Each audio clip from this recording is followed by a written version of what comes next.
अभी के टाइम पे इंडिया के सारे स्टेट गवर्नमेंट के कंपैरिजन में दिल्ली गवर्नमेंट दिल्ली के लोगों को सबसे ज़्यादा सब्सिडीज़ प्रोवाइड करती है।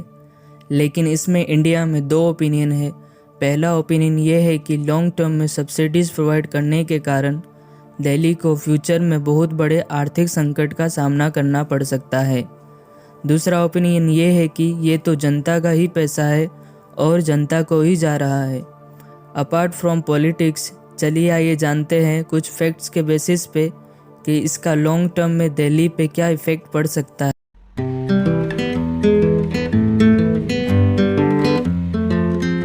दिल्ली गवर्नमेंट दिल्ली के लोगों के लिए करीब 4 सेक्टर में सब्सिडीज प्रोवाइड करती है। सबसे पहला सेक्टर आता है वुमेंस के लिए, जहां पे ये वुमेंस को फ्री बस राइड प्रोवाइड करते हैं, जिसमें ये टोटल 486 करोड़ खर्च करते हैं। और दूसरा जो सबसे पॉपुलर स्कीम है वो है फ्री इलेक्ट्रिसिटी, मतलब 0 से 200 यूनिट तक कोई चार्ज नहीं लगेगा और उसके ऊपर कुछ एक्स्ट्रा चार्जेस लगते हैं 400 यूनिट तक। और इसके लिए दिल्ली गवर्नमेंट टोटल 3090 करोड़ खर्च करती है। तीसरी जो सब्सिडी स्कीम है उसमें दिल्ली के फैमिलीज़ को करीब 20,000 लीटर तक महीने में फ्री वाटर सप्लाई कराया जाता है दिल्ली गवर्नमेंट के तरफ से, जिसमें दिल्ली गवर्नमेंट 602 करोड़ खर्च करती है। और चौथी स्कीम हेल्थ सेक्टर में है, जिसमें दिल्ली गवर्नमेंट मोहल्ला क्लिनिक के through free treatment, free medicine, free test provide करती है। और ये करीब 519 मोहल्ला क्लिनिक्स के थ्रू प्रोवाइड किया जाता है।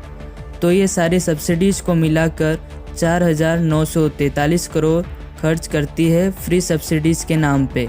अगर इनका बजटेड रेवेन्यू देखने जाए तो वो है 53,070 crore, including tax, non tax, central government grant.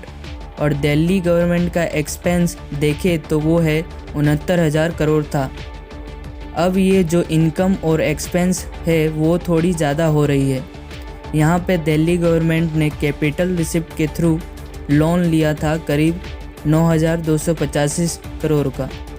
अब इस बजट का कितना रेवेन्यू दिल्ली गवर्नमेंट कहाँ शेयर करती है, इसको जानते हैं। अगर एजुकेशन में देखें तो दिल्ली 25.2% अपना रेवेन्यूज खर्च करती है। हेल्थ पे 15.9%, 2.4% वाटर सप्लाई पे, 5.2% एनर्जी पे। तो ये टोटल खर्चा होता है। अगर हम कंपैरिजन करें इसको इंडिया के बाकी स्टेट से, तो एजुकेशन पे जहां दिल्ली गवर्नमेंट 25.2% खर्च करती है, तो वहीं बाकी स्टेट्स का एवरेज देखें तो वो है 15.8%। इसी तरह हम हेल्थ में भी देखें तो दिल्ली गवर्नमेंट 15.9% खर्च कर रही है और वहीं बाकी सारे स्टेट्स का एवरेज देखें तो सिर्फ 5.5% खर्च करती है। और अभी हाल ही में ही CAG का रिपोर्ट आया था इनके सब्सिडीज़ और इनके सारे इनकम एक्सपेंस के ऊपर। सब्सिडीज़ अगर देखेंगे तो 2015-16 में करीब 1876.61 करोड़ खर्च कर रहे थे। 2019-20 में करीब 3592 करोड़ खर्च कर रहे थे। मतलब इनके टोटल सब्सिडीज़ में जो इन्होंने खर्च किए हैं वो 92% तक बढ़ गए हैं। लेकिन यहाँ दिल्ली गवर्नमेंट ने जो भी लोन लिए थे तो भी ये सरप्लस में चल रहे हैं। दिल्ली गवर्नमेंट का सरप्लस रेवेन्यू देखे तो 2019-20 में तो वो है 7,499 करोड़ था। ये दिल्ली के लिए सबसे राहत की बात है कि ये सब्सिडीज़ भी दे रहे हैं तो भी इनके इनकम ज़्यादा है। अब हम सबसे इम्पोर्टेंट फैक्टर समझते हैं, जिससे हमें सारे कॉन्सेप्ट क्लियर हो जाएंगे। डेट टू GSDP रेशियो ये जितना कम होगा वो गवर्नमेंट उतने ही कम कर्ज और लायबिलिटीज़ में होगी। तो दिल्ली का साल 2011-12 में 8.61% डेट टू GSDP रेशियो था, जो कि घट के 5.18% हो गया 2020-21 में। मतलब दिल्ली अपनी लायबिलिटीज़ कम करती जा रही है।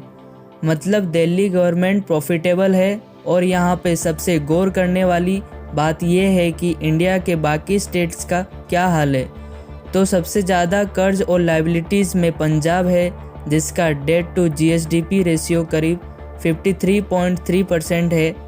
राजस्थान का 39.8% है वेस्ट बंगाल का 38.8% है, केरला का 38.3% है और वहीं दिल्ली का debt to GSDP ratio less than 10% है।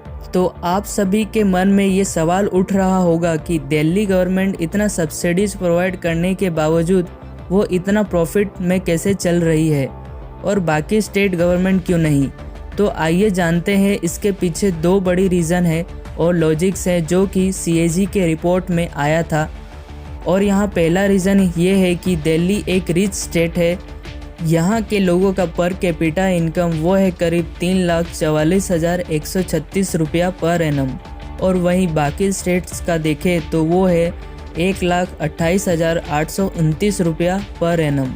आप सभी को क्लियरली समझ में आ रहा होगा कि दिल्ली वालों के पास बहुत ज़्यादा पर कैपिटा इनकम है, तो मतलब जितना ज़्यादा इनकम उतना ज़्यादा टैक्सेस और उतने ज़्यादा रिवेन्यू।